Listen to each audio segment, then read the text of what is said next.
আমার বড় ভাইয়ের একটা ঘোষণা দিয়েছিল হসপিটালের কথা, জমির সমস্যা নিয়ে হয়ে উঠতে পারেনি।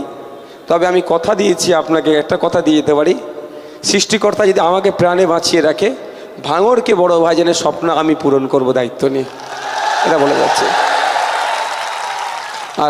আর যদি কোনো সহৃদয় ব্যক্তি অন্তত জমির জন্য এগিয়ে আসে, তাহলে তো শোনাই সহাগা।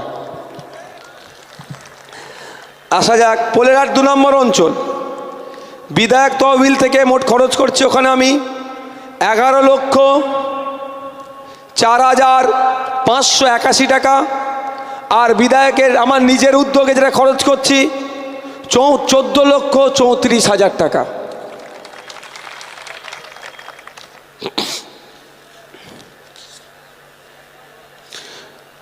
জাগলগাছি অঞ্চল, ভাঙড় 1 নম্বর ব্লক। বিধায়ক তহবিলের মোট খরচ হয়েছে 16,12,800 টাকা।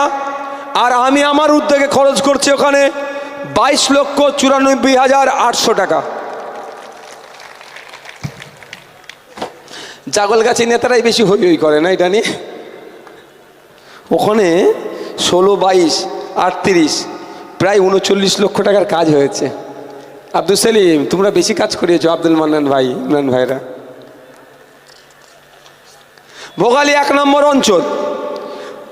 বিধায়ক তহবিলের মোট খরচ হয়েছে 5,13,000 টাকা। আর আমি আমার নিজস্ব উদ্যোগে খরচ করছি